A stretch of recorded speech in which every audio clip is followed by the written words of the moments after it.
Hi ಎಲ್ರಿಗೂ ನಮಸ್ತೆ. ನಾನು ಇವತ್ತು ಇಡ್ಲಿ ಆರ್ ರೈಸ್ ಜೊತೆಗೆ ಸಖತ್ ಟೇಸ್ಟಿಯಾಗಿರುವಂಥ ಸಾಂಬಾರ್ ರೆಸಿಪಿನ ಶೇರ್ ಮಾಡ್ತಾ ಇದ್ದೀನಿ. ಒಂದ್ಸಲ ಟ್ರೈ ಮಾಡಿ, ನಿಮಗೂ ಕೂಡ ತುಂಬಾ ಇಷ್ಟ ಆಗುತ್ತೆ. ಓಕೆ, ಬನ್ನಿ ಯಾವ ರೀತಿ ಮಾಡೋದು ನೋಡೋಣ.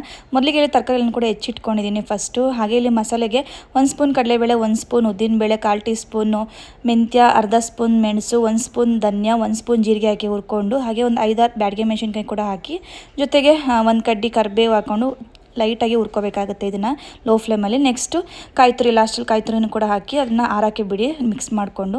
ಹಾಗೆ ಇಲ್ಲಿ ಒಂದು ಕುಕ್ಕರ್ಗೆ ಎಣ್ಣೆ, ಸಾಸಿವೆ, ಕರಿಬೇವು, ಮೀಡಿಯಮ್ ಸೈಜ್ ಈರುಳ್ಳಿನ ಫ್ರೈ ಮಾಡಿಕೊಂಡು, ಹಾಗೆ ಸ್ವಲ್ಪ ಅರಿಶಿಣ ಪುಡಿ, ಕಟ್ ಮಾಡ್ಕೊಂಡಿರೋಂಥ ತರಕಾರಿ, ನುಗ್ಗೆಕಾಯಿ, ಆಲೂಗಡ್ಡೆ, ಬೀನ್ಸ್, ಕ್ಯಾರೆಟ್ ಇಷ್ಟನ್ನು ಕೂಡ ಹಾಕ್ಕೊಂಡಿದ್ದೀನಿ.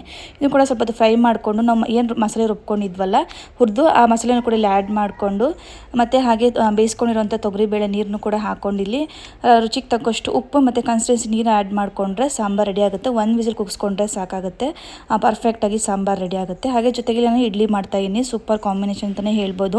ಸಖತ್ ಟೇಸ್ಟಿಯಾಗಿ ಬಂದಿತ್ತು, ಒಂದ್ಸಲ ಟ್ರೈ ಮಾಡಿ. ಹಾಗೆ ಇಡ್ಲಿ ಕೂಡ ಸಖತ್ ಸಾಫ್ಟಾಗಿತ್ತು.